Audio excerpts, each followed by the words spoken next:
کہ رات میں بدل جاتے. اجرکم اللہ.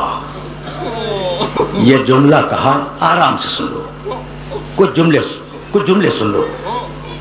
یہ جملہ کہا, بی بی اپنے حجرے میں آئی, شکایت کر کے باپ سے اپنے حجرے میں آئی, اور اب بیوی نے اپنے باپ پر گریہ شروع کیا. صبح ہے, بیوی اپنے باپ پہ رو رہی ہے, دوپہر ہے گریہ کر رہی ہے, شام ہے گریہ کر رہی ہے. ایک دن بیوی اپنے مسند سے ٹیک لگائے ہوئے لیٹی تھی, اتنے میں علی آئے. بنت رسول, آپ پر میرا سلام ہو. اور بنت رسول سننا بھائی, مدینے والوں نے آپ کو سلام کہا ہے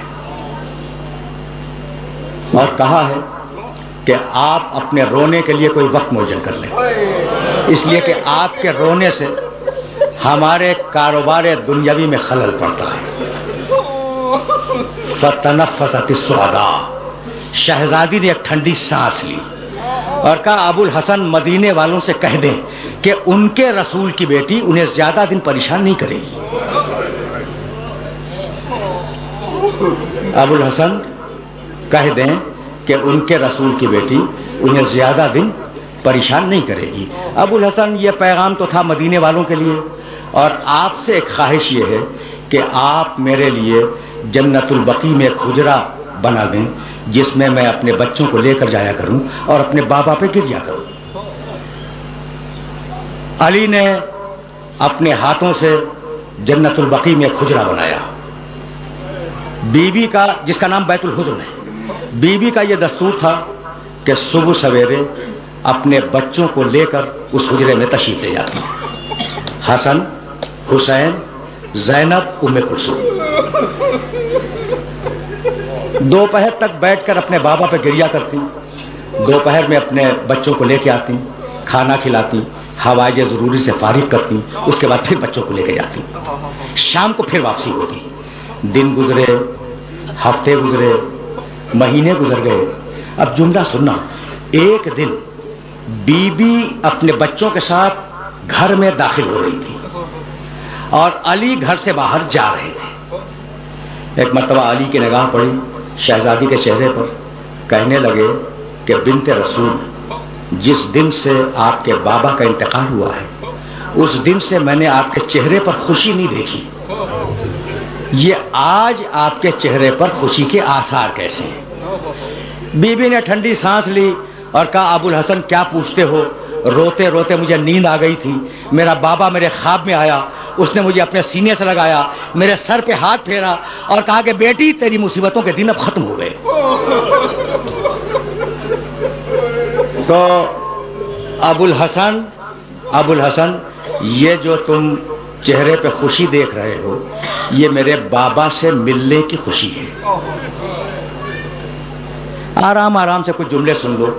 میں ظاہر ہے کہ طویل مصائب نہیں پڑھا کرتا, لیکن جب بات آ گئی ہے تو جی چاہتا ہے کہ دو جملے شہزادی کے سلسلے میں عرض کروں اور تم سے اجازت لے لوں. یہ کہہ کر بی بی حجرے میں داخل ہوئی اور یہ کہتی ہوئی داخل ہوئی کہ ابو الحسن, میری خواہش یہ ہے کہ آج آپ میرے پاس بیٹھ جائیں تاکہ میں وصیتیں کر سکوں. علی باہر جا رہے تھے, پلٹ آئے, حجرے میں آئے, کہا ابو الحسن دونوں بچیوں کو کنیز کے حوالے کرتے ہیں تاکہ بچیاں کنیز کے ساتھ چلی جائیں, مجھے آپ سے وصیتیں کرنی ہیں. اور دونوں بیٹوں سے کہیں کہ جائیں نانا کی قبر مطہر کی زیارت کے لیے. بچیاں گئیں کنیز کے پاس, حسن و حسین گئے نانا کی قبر کی زیارت کے لیے. شہزادی نے کہا ابو الحسن دروازے کو بند کر دیں. علی نے دروازہ بند کیا, آ کر شہزادی کے پاس بیٹھ گئے. کہا بنت رسول اپنی وصیتیں بیان کریں. کہا ابو الحسن میری پہلی وصیت تو یہ ہے کہ اگر میری خدمت میں کوئی تقصیر ہو گئی ہو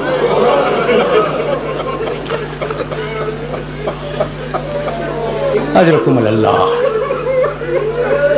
دیکھو تم نے گریہ کیا اور میری مجلس تمام ہو گئی. ابو الحسن اگر میری خدمت میں کوئی تقصیر ہو گئی ہو تو آپ قیامت کے دن کوئی مواخذہ نہ کیجیے گا, یہی معاف کر دیں. کہا نہیں بی بی, تم سے آج تک کوئی تقصیر نہیں ہوئی.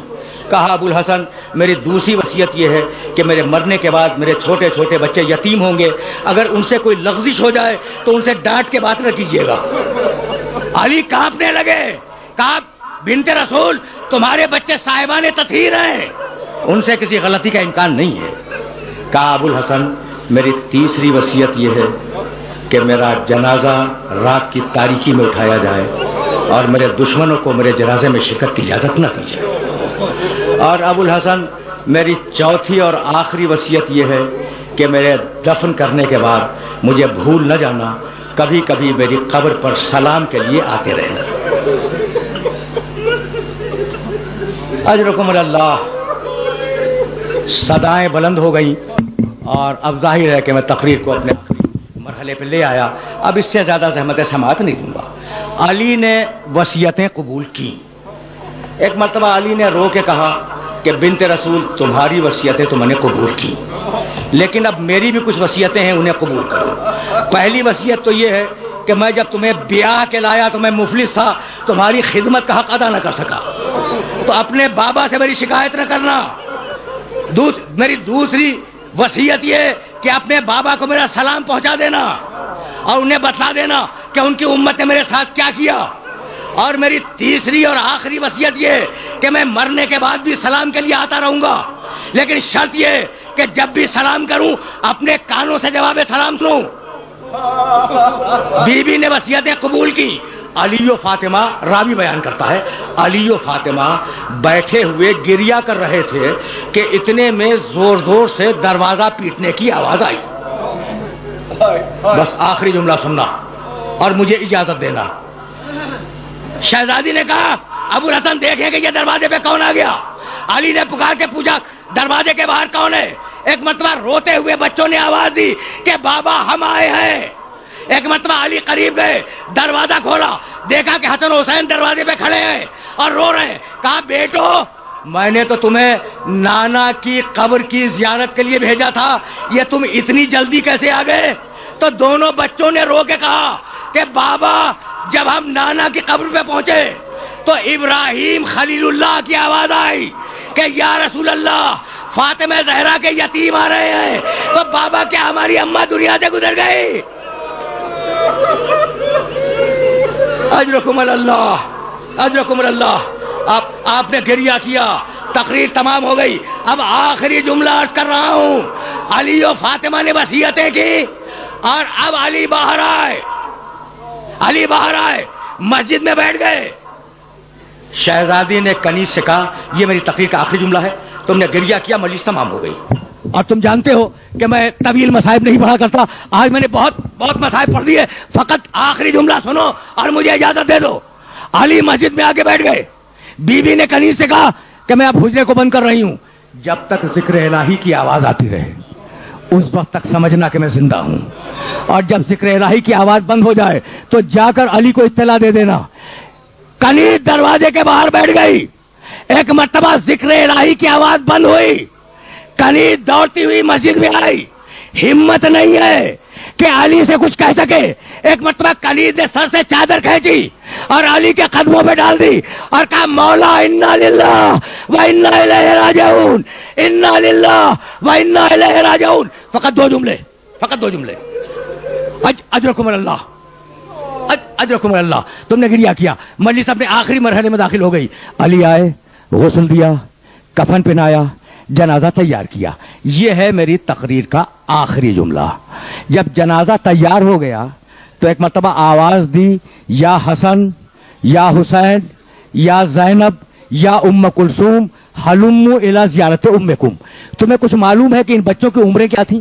حسن 7 سال کے تھے، حسین 6 سال کے تھے، شہزادی زینب 4.5 سال کی تھی، شہزادی ام کلثوم 2.5 سال کی تھی۔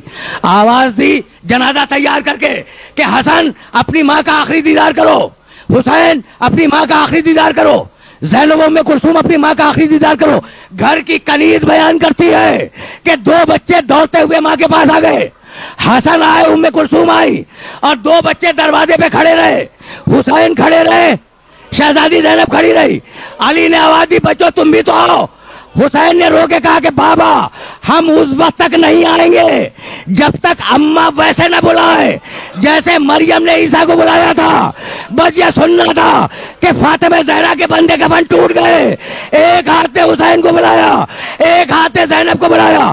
دونوں بچے آ کر ماں کے سینے سے لپٹ گئے. ایک مرتبہ جبریل نے آواز دی کہ یا علی بچوں کو ماں سے الگ کرو ورنہ کائنات میں زلزلہ آ جائے. وَسَيَعْلَمُ الَّذِينَ ظَلَمُوا أَيَّ مُنْقَلَبٍ يَنْقَلِبُونَ رَبَّنَا تَقَبَّلْ مِنَّا إِنَّكَ أَنْتَ السَّمِيعُ الْعَلِيمُ.